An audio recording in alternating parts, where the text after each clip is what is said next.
Bismillahirrahmanirrahim. Assalamualaikum warahmatullahi wabarakatuh.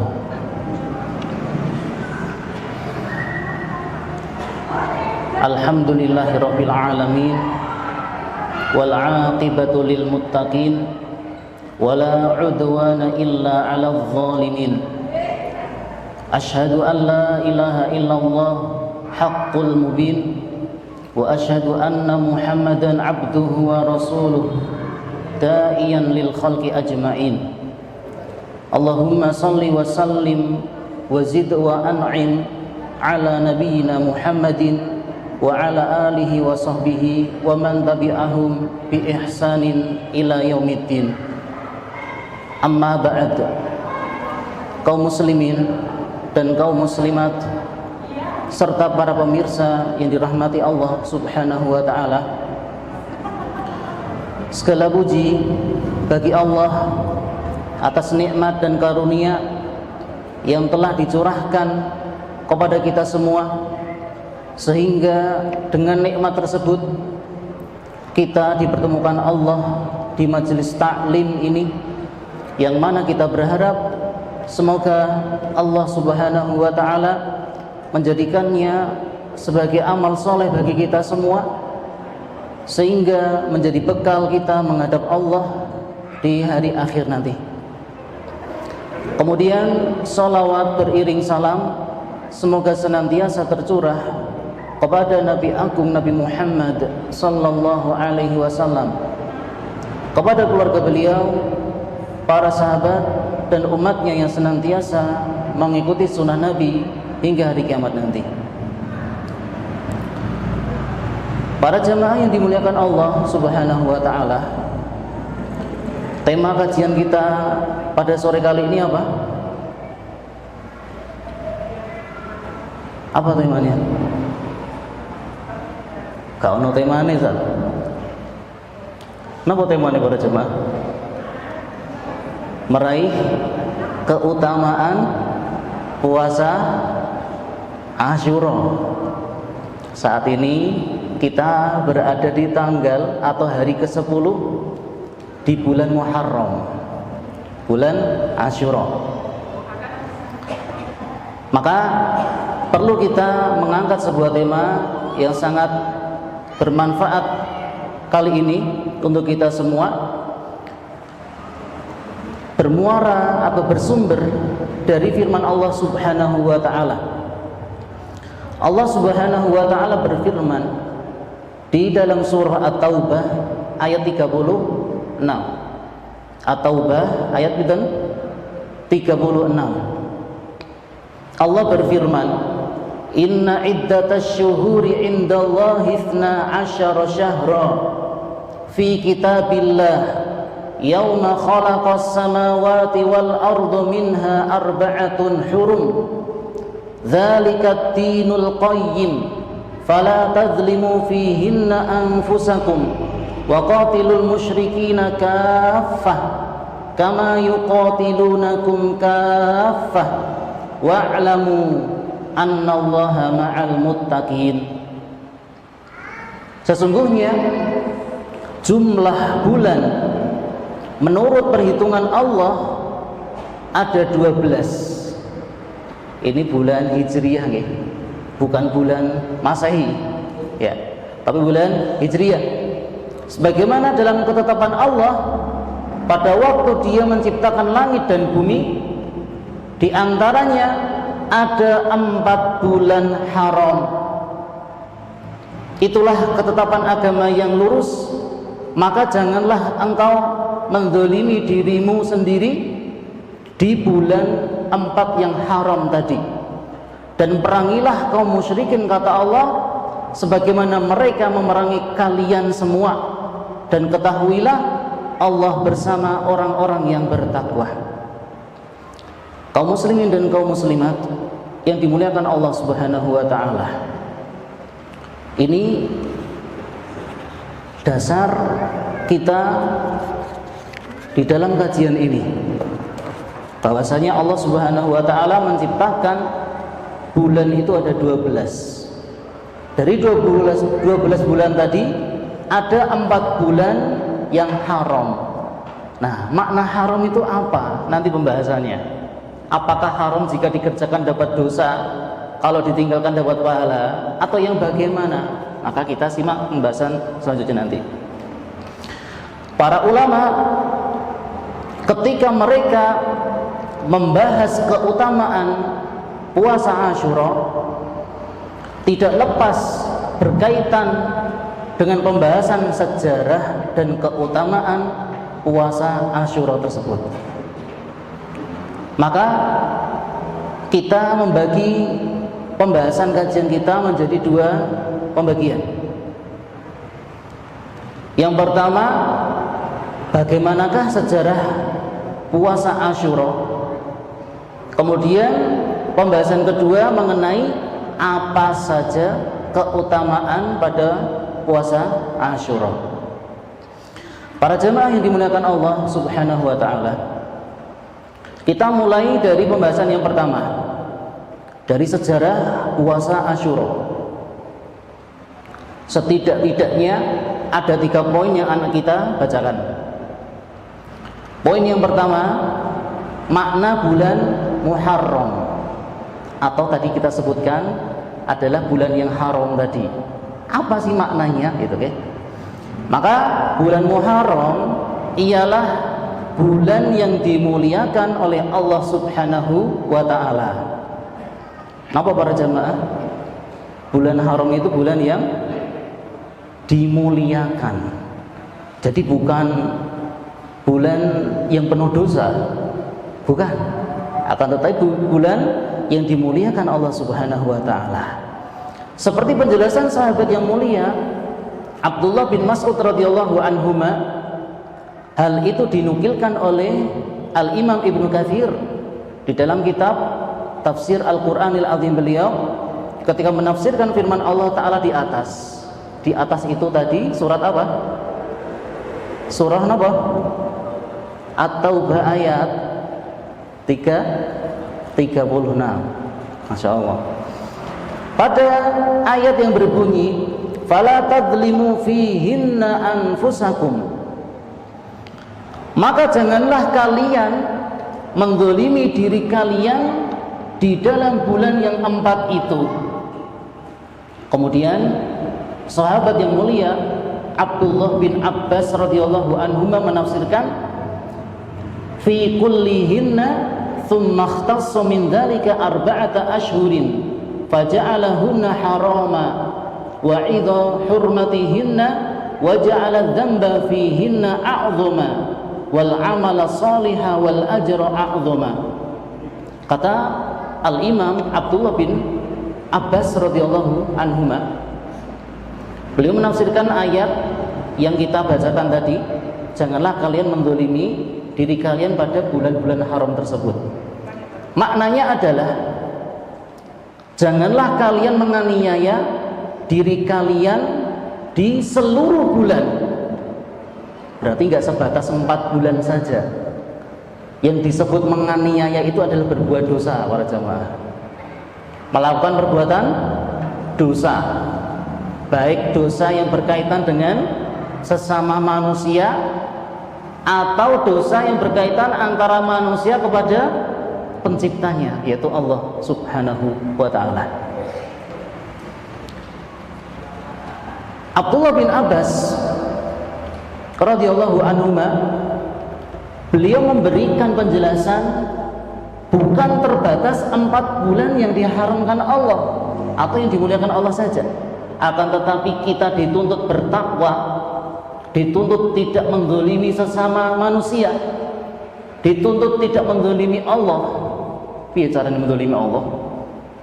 Bagaimana para jamaah seorang manusia menzalimi Allah? Apakah bisa?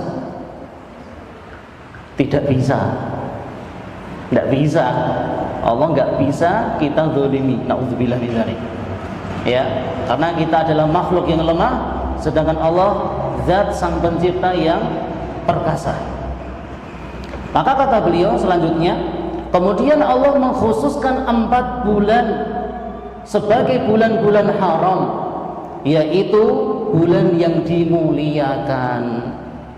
Nah, Sekarang kita tahu makna bulan haram itu adalah bulan yang dimuliakan. Allah menjadikan perbuatan dosa, perhatikan, Allah menjadikan perbuatan dosa yang dilakukan di dalamnya lebih besar daripada melakukan perbuatan dosa di luar 4 bulan haram ini. Kemudian demikian pula Allah juga menjadikan amal soleh dan pahala berlipat ganda dibandingkan pahala yang kita dapat selain 4 bulan ini.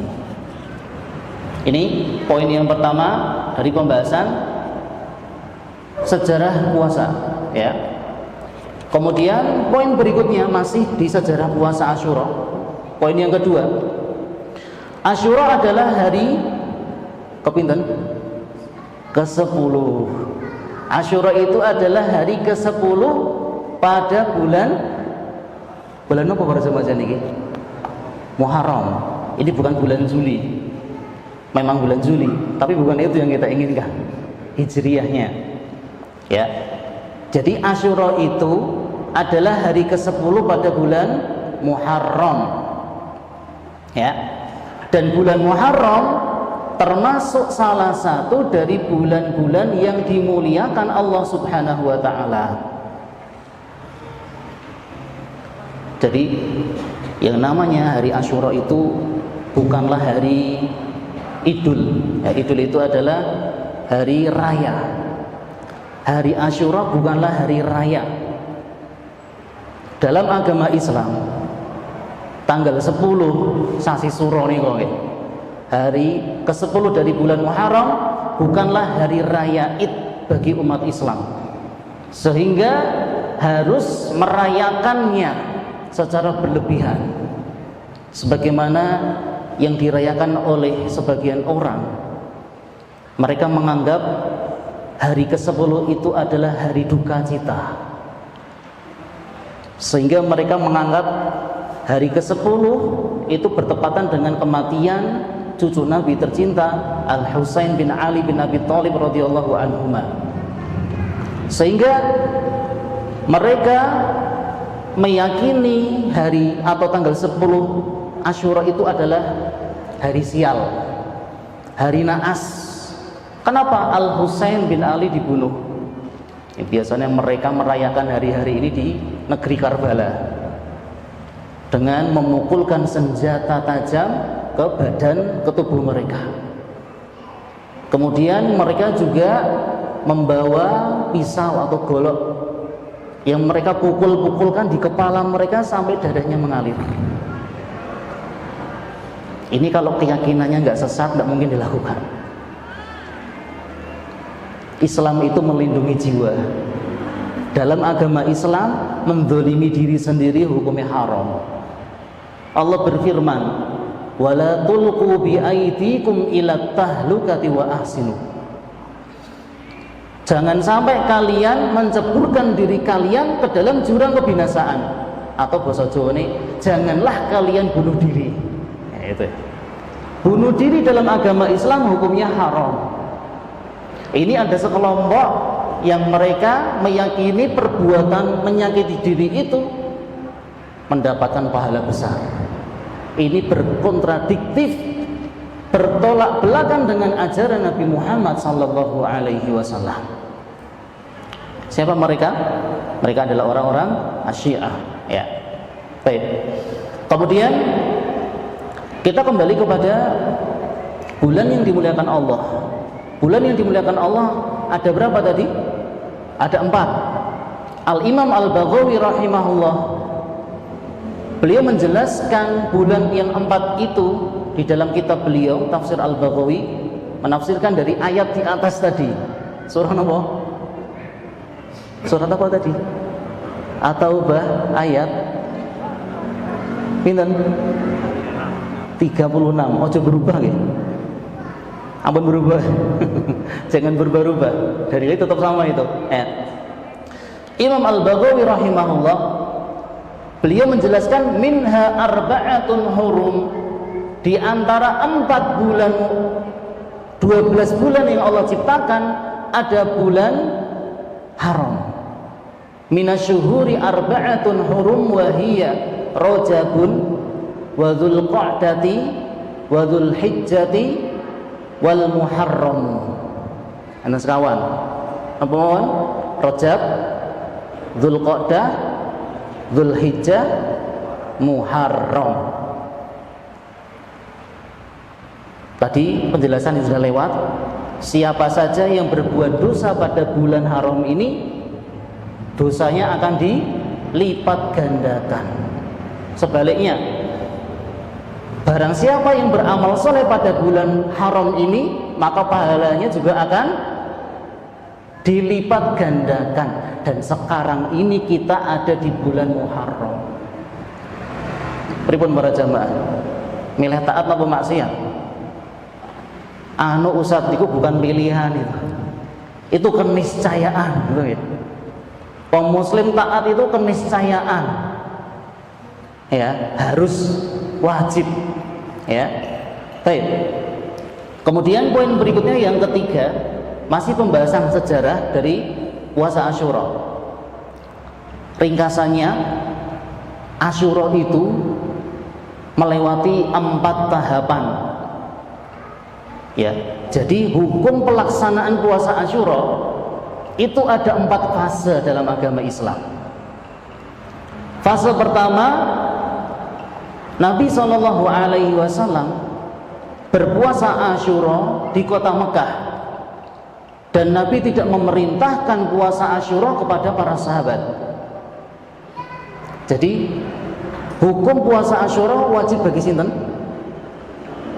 Hanya bagi Rasul SAW. Umatnya belum wajib. Ini fase pertama. Kemudian fase berikutnya, fase kedua, tatkala beliau datang di Madinah, berarti ini sudah apa? Sampun apa niki Kanjeng Rasul? Hijrah. Tadi dari Mekah, sekarang fase kedua ke Madinah. Berarti fase kedua ini Rasul Shallallahu Alaihi Wasallam sudah berhijrah di kota Madinah. Kemudian tatkala beliau sampai Madinah, beliau mengetahui bahwa orang-orang Yahudi berpuasa Asyura. Para jamaah yang dimuliakan Allah Subhanahu wa Ta'ala, ternyata ahlul kitab, tiang-tiang sing agamine ahlul kitab. Ahlul kitab menika nak mboten Yahudi nggih, Nasrani. Jadi maaf, agama Hindu, Buddha, Konghucu, nah napa teng negara Indonesia? Kepercayaan jare ini kejawen dimasukkan agama, kejawen masuk ke sana pengen. Itu agama-agama bukan agama samawi, atau mereka tidak diartikan dengan agama ahli kitab. Agama ahli kitab itu adalah sebuah agama yang kitab sucinya itu Allah turunkan langsung. Jadi pedoman hidup mereka, prinsip agama mereka itu sumbernya dari Allah Subhanahu wa Ta'ala. Selain mereka bukan ahli kitab. Nah, di saat itu ketika Rasul Shallallahu Alaihi Wasallam tiba di Madinah, beliau menjumpai orang-orang Yahudi. Ini orang Yahudi garis lurus ya, untuk garis keras ya. Orang Yahudi bergaris lurus alias masih menjalankan syariat yang diajarkan oleh Nabi Musa. Inggih menika kitab napa? Kitab Taurat. Nabi Musa juga mendapatkan suhuf. Dalilipun surah Al-A'la, suhufi Ibrahim wa Musa. Ya. Jadi orang Yahudi ini masih menjalankan syariatnya Nabi Musa, yaitu puasa Asyura. Beliau juga berpuasa, Nabi juga berpuasa. Kemudian ketika Nabi melihat orang-orang Yahudi berpuasa, Nabi pada fase kedua memerintahkan para sahabat untuk berpuasa juga. Bahkan Rasulullah SAW menguatkan perintahnya dan sangat menganjurkan sekali sampai para sahabat melatih anak-anak mereka ikut berpuasa Asyura ini. Semakin ditekankan, alias fase kedua ini fase diwajibkan untuk semua. Fase pertama khusus Nabi SAW, yang kedua Nabi dan juga umatnya. Tiba fase ketiga, setelah Allah menurunkan syariat wajibnya puasa Ramadan, Nabi SAW tidak memerintahkan kepada para sahabat untuk berpuasa Asyura. Pertanyaannya, Nabi tasih puasa mboten?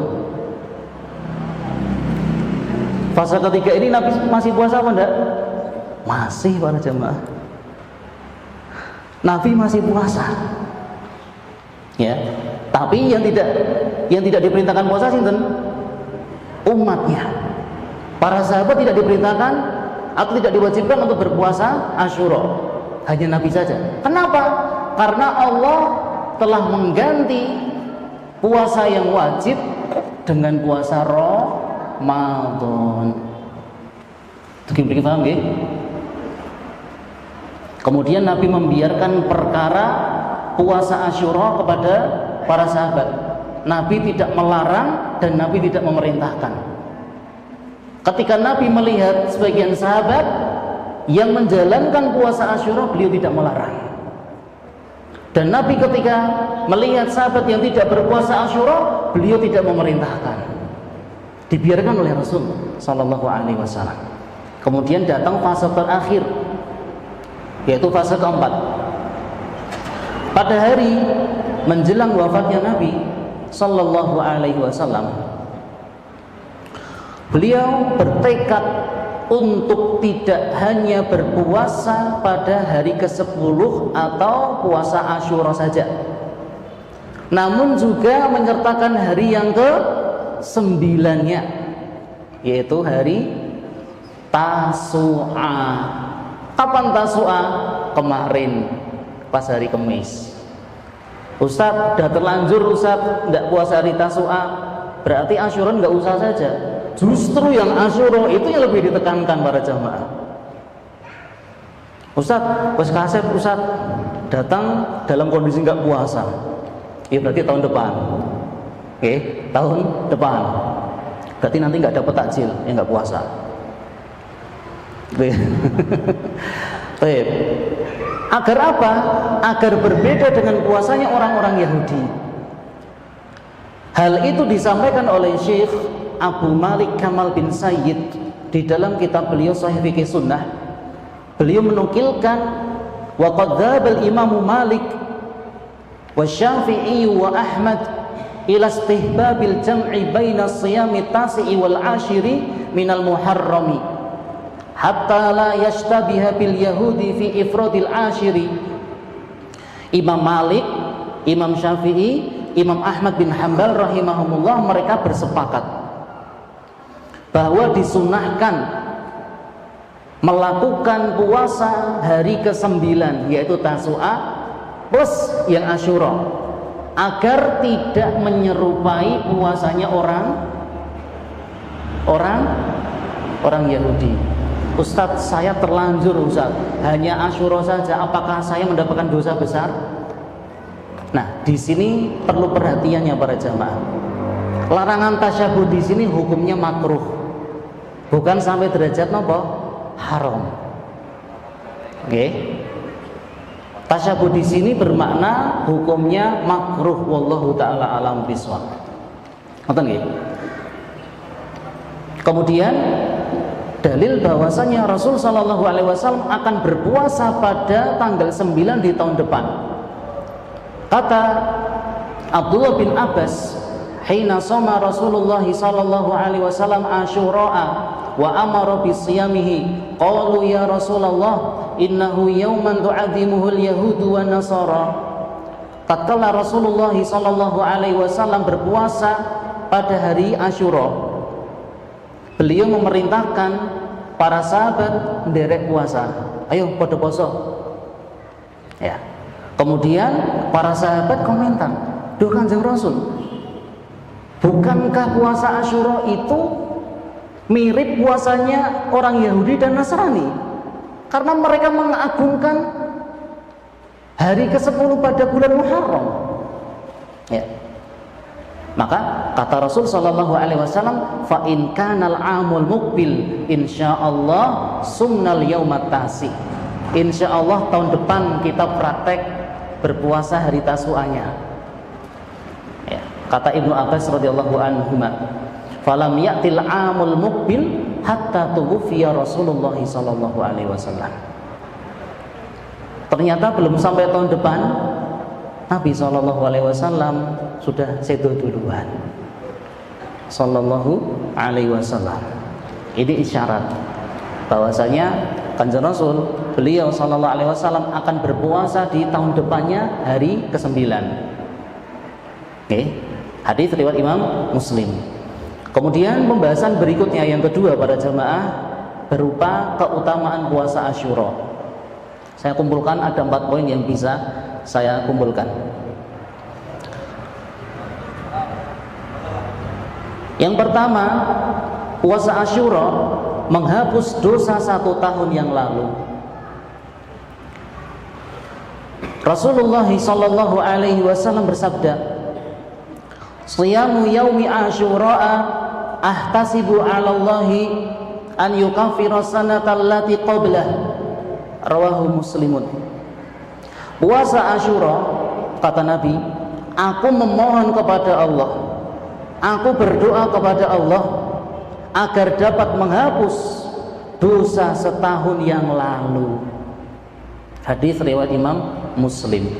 Niki keutamaan yang pertama. Napa? Orang yang ikut berpuasa Asyura napa? Mendapatkan pahala berupa dihapuskan dosanya setahun yang lalu. Jadi dari tahun 1444, berarti gentes ya. Ya. Dari bulan Muharram tahun yang lalu, dosa panjenengan sampai Muharram sekarang dijanjikan oleh Allah akan diampuni dosanya. Pertanyaannya, jenengan melakukan dosa napa mawon itu? Lali Ustaz. Saking apa niki? Saking sithike apa saking ratut dosane? Saking akeh dosa para jamaah. Saking banyaknya dosa, kita nggak mampu menghitung jumlah dosa dalam setahun yang kita kerjakan. Nauzubillah min dzalik. Ngeri nggih kita niku nggih ternyata nggih wong kebangetan nggih. Katanya soleh, katanya bertakwa, katanya solehah ngoten nggih. Jebulane ternyata dosane numpuk segunung. Infinity. Tak tercapai. Allahumma gfirli. Kemudian penjelasan ini disampaikan oleh Imam Nawawi. Imam Nawawi berkata, keutamaan berpuasa pada hari ke-10 bulan Muharram atau puasa Asyura itu menghapus semua dosa-dosa kecil saja. Ya. Waduh, kasep Ustaz, saya itu mantan pendosa besar Ustaz. Sekarang saya niat puasa Asyura, maneman, ya sudah saya batal saja Ustaz puasanya. Lanjutkan para jamaah, lanjutkan. Kemudian datang pendapat dari Syekhul Islam Ibnu Taimiyah. Beliau menjelaskan pahala pengguguran dosa lantaran puasa Asyura. Beliau berpendapat termasuk dosa besar maupun dosa kecilnya. Masya Allah. Dari dua ulama besar ini sama-sama Syekhul Islam. Yang satu Syekhul Islam Ibnu Taimiyah dari mazhab Hambali, yang satu Syekhul Islam dari mazhab Syafi'i. Sama-sama kibar ulama. Satu pendapat, Imam Nawawi mengatakan hanya dosa kecil saja. Yang kedua, dosa besar dan dosa kecil. Harapannya Syekhul Islam Ibnu Taimiyah. Kok beda Ustaz? Iya, beda cara pandang. Masing-masing ulama ini beda cara pandangnya. Menurut Imam An-Nawawi dari mazhab Syafi'i, beliau mengatakan hukukun nas atau hukukullahi muqaddamatun ala hukuki Allah. Beliau mengatakan hak manusia atau hak Allah Subhanahu wa taala itu lebih didahulukan dibandingkan hak manusia. Ini prinsip kaidahnya dari mazhab Syafi'i. Makanya dalam mazhab Syafi'i nopo? Konsekuensi dari kaidah ini tadi. Konsekuensinya kalau ada orang yang berpuasa, wajib puasa. Misalnya seorang ibu, seorang perempuan yang hamil, dia tidak diwajibkan puasa. Dia boleh membatalkan puasanya, tapi syaratnya apa? Mengqadha puasa. Kenapa? Karena puasa haknya sinten? Haknya Allah Ta'ala. Dalam mazhab Syafi'i, hak Allah itu dikedepankan dibandingkan hak manusia, didahulukan haknya Allah dulu. Makanya mazhab Syafi'i dalam hak-hak Allah mereka lebih ketat. Dalam fikih ibadah mereka lebih ketat dibandingkan mazhab yang lainnya. Kemudian dari mazhab Ahmad bin Hanbal yang diwakili Syekhul Islam Ibnu Taimiyah, sebaliknya kaidahnya adalah hukukun nas muqaddamatun ala hukukillah. Hak manusia lebih didahulukan dibandingkan hak Allah Subhanahu wa taala. Jadi seperti itu, nggih. Sehingga apa? Sehingga mazhab Hambali mereka dosa yang berhubungan dengan manusia ya, itu wajib dipenuhi. Wajib dipenuhi. Baik. Ini faedah saja ya, faedah saja. Jadi dari pembahasan kedua, poin yang pertama kesimpulan Imam. Jadi puasa Asyura itu bisa menggugurkan dosa-dosa setahun yang lalu, entah itu dosa maupun kecil. Akan tetapi kalau dosa besar wajib kita iringi dengan apa? Taubatan nasuha. Itu pendapat yang dipilih Imam Nawawi tadi. Selanjutnya poin yang kedua dari pembahasan kedua ialah Nabi sangat bersemangat untuk berpuasa pada hari Asyura. Testimoni dari sahabat Abdullah bin Abbas radhiyallahu anhuma, beliau berkata, "Ma alimtun nabiyya sallallahu alaihi wasallam shoma yauman yatlubu fadlahu 'alal ayyam illa hadzal yauma, yakni yaumu Asyura. Wala syahrun illa hadzal syahra, yakni syahra Ramadan." Kata Abdullah bin Abbas, "Aku tidak pernah melihat Nabi bersungguh-sungguh dan menyengaja untuk berpuasa yang ada keutamaannya daripada puasa hari ini. Hari ini itu hari nopo? Hari Asyura yang dimaksud. Dan Nabi juga tidak berpuasa dalam kondisi sungguh-sungguh kecuali pada bulan itu. Bulan penuh. Bulan apa itu? Ramadan. Hadis riwayat Imam Bukhari dan Imam Muslim.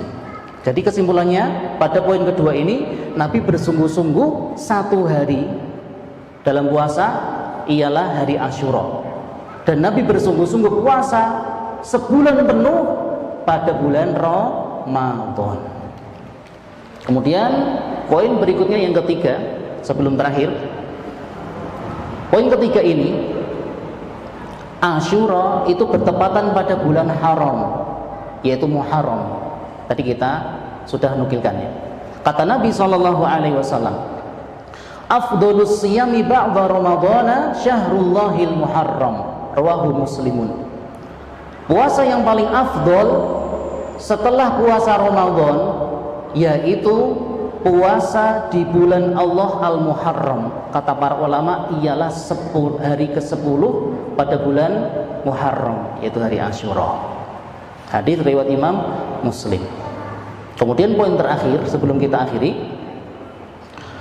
poin yang keempat pada pembahasan kedua dari keutamaan puasa Asyura, Orang yang berpuasa akan dijauhkan dari siksa api neraka. Ini hadisnya memang umum, tidak khusus berkaitan dengan Asyura saja, tapi hadisnya umum. Nabi kita SAW bersabda, dari sahabat Abu Sa'id Al-Khudri radhiyallahu anhu, qala Rasulullah SAW, man shoma yauman fi sabilillah ba'adallahu wajhahu 'anil nari sab'ina kharifah. Hadis riwayat Imam Bukhari dan Imam Muslim. Kata Rasul sallallahu alaihi wasallam, barang siapa yang berpuasa satu hari di jalan Allah, maka Allah Ta'ala akan menjauhkan wajahnya dari sengatan api neraka. Allah beri jarak selama 70 tahun perjalanan antara wajahnya dan nerakanya Allah. Ini fadilah bagi orang yang suka berpuasa. Apalagi puasa apa? Asyura. Apalagi puasa Ramadannya. Janji dari Allah itu hak. Allah tidak pernah berdusta. Akan tetapi yang disebut fisabilillah itu apa?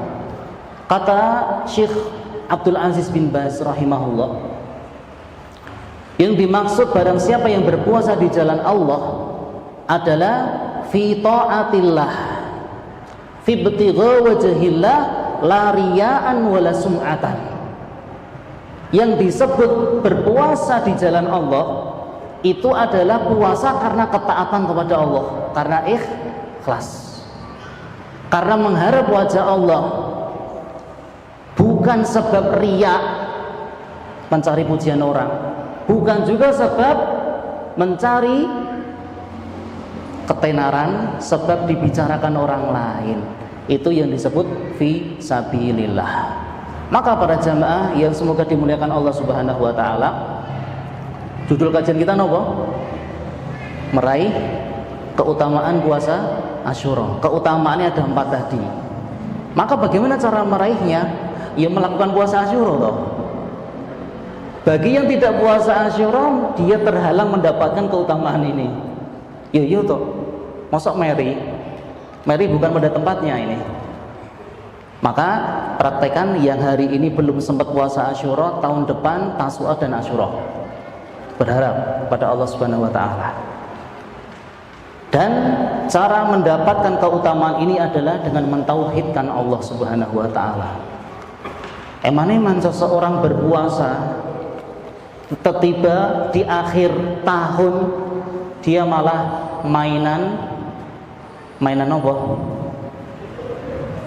Mainan jimat. Yuk boleh rezeki yuk.